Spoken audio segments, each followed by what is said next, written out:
Bom, pessoal, retrô, olha só a raridade que eu encontrei, tá? Essa aqui é uma placa PC Chips ML598L, tá? É uma placa Socket 7, é muito raro ver placa Socket 7, é muito raro encontrar. E eu encontrei essa aqui, e de acordo com o vendedor, tá em plenas condições de funcionamento. Nós vamos testar ela, e eu vou aproveitar e testar outros dois processadores que eu tenho Socket 7 guardado aqui, para quem não viu. Eu recebi naquele lote de processadores, no vídeo anterior aí, e agora a gente vai testar eles finalmente, porque agora eu tenho uma plataforma para testar, tá? Então, essa placa-mãe PC Chips, ela é uma Baby AT, então ela é bem pequenininha, tá? E ela não tem outros conectores a não ser do conector do teclado, tá? Então, ela é uma placa que, de novo, dá suporte a processadores Socket 7, Pentium 2, AMD K5, K6, K6 2 e o K6 3 ela suporta. Também dá suporte à linha de processadores Cyrix ou IBM, tá?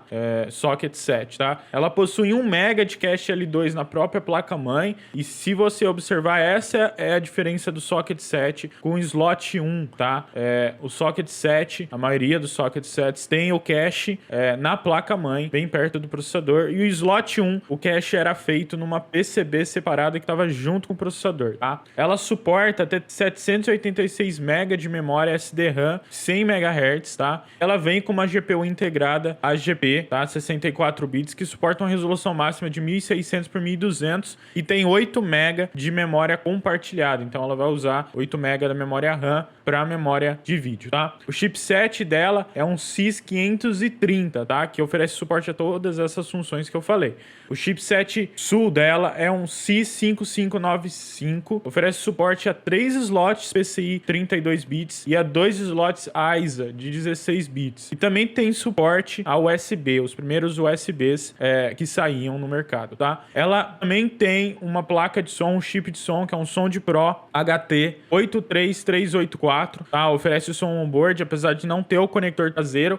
Se a gente tiver o cabinho de conexão, ele oferece som on-board de até 24 bits e 44 kHz. É compatível com Direct 3D, tá? Então é uma plaquinha de som bem decente para a época dessa placa-mãe, tá? Ela contém aí 2 canais IDE, tá?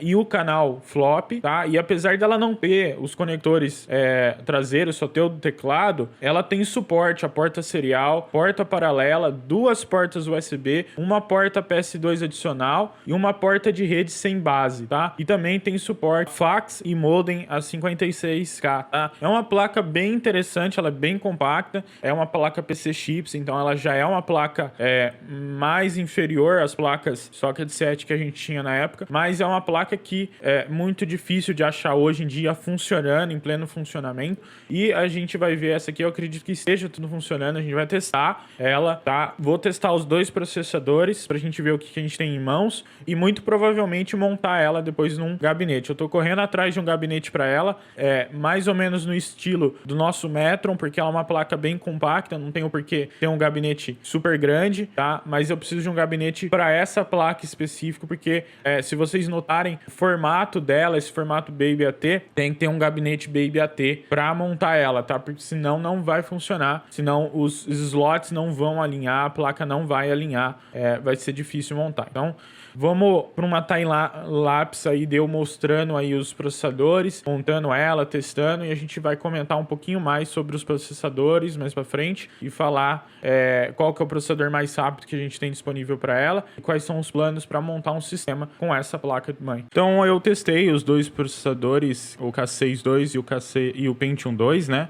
E faltava esse Cyrix M2 aí, tá? Eu tive que desentortar os pinos desses processadores, porque tanto o Pentium 2, tanto o Cyrix que eu tinha, deve ter ficado guardado muito tempo, e eles estavam com os pinos bem tortos, então eu tive que desentortar. E pro Cyrix M2, o Cyrix M2 usa uma tensão maior no V-Core dele, então eu tive que resetar a BIOS para que a placa-mãe reconhecesse esse processador e mudasse a configuração, porque ela estava com a configuração do Pentium 2 e do K6 2, que é 2 volts, se não me engano o Cyrix já trabalha 2.9 volts, tá? Então ela não estava bootando e eu tive que fazer isso para ela bootar. Depois que eu resetei a BIOS, remontei tudo, ela bootou praticamente na hora, então reconheceu o Cyrix M2 150 MHz, tá? E aí eu passei para colocar um teclado nela, tá? Tem que usar esse adaptador porque o conector da placa-mãe é muito antigo. Pra gente tentar acessar a BIOS dela, vamos acessar a BIOS para dar uma olhada na BIOS e configurar ela. Então eu só dei uma passada rápida nas opções, vi o que tinha de recurso nessa BIOS, tá? Ela tem controle da frequência do processador, que a gente pode brincar de overclockar esses processadores, que é bem interessante, tá?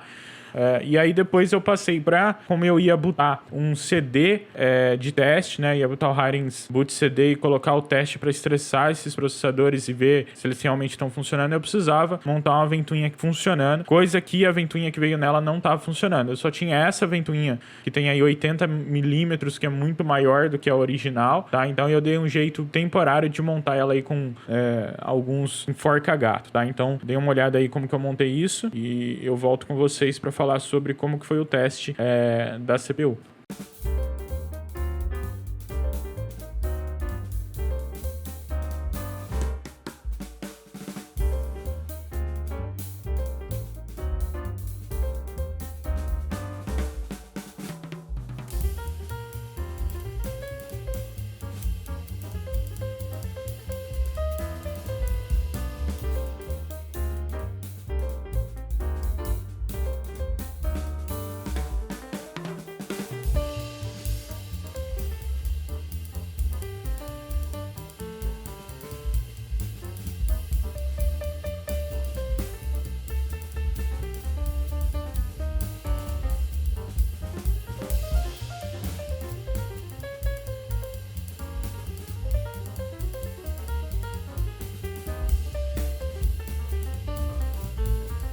Então depois eu botei ela, tá? Configurei aí a BIOS pra ela botar o CD, tá? Não configurei muita coisa, mas coloquei só pra ela botar o CD, não mexi muito na BIOS.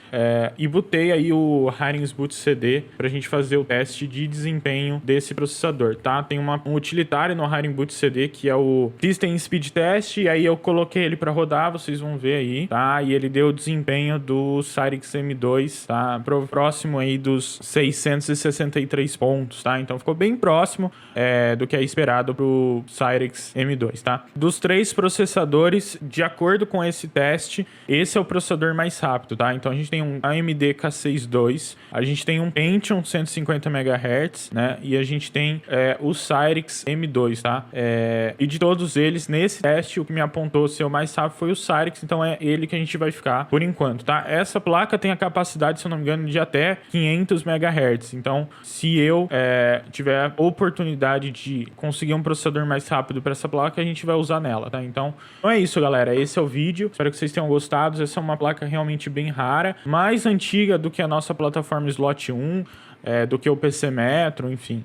Eu tava muito à procura dessa placa-mãe. Tô bem feliz que eu achei ela, tá? E bem contente que ela tá funcionando certinho e que os processadores que veio naquele lote também estão funcionando, porque eles são bem antigos, principalmente esse Cyrix, que é bem difícil de encontrar hoje em dia aqui no Brasil, né? Então, esse é o vídeo. Deixem um like, comentem, compartilhem para quem aí você conhece que gosta de computador retrô e deixem as suas dicas aí nos comentários sobre próximos sistemas, o que vocês querem ver, benchmark, que a gente vai colocar aqui no canal, tá?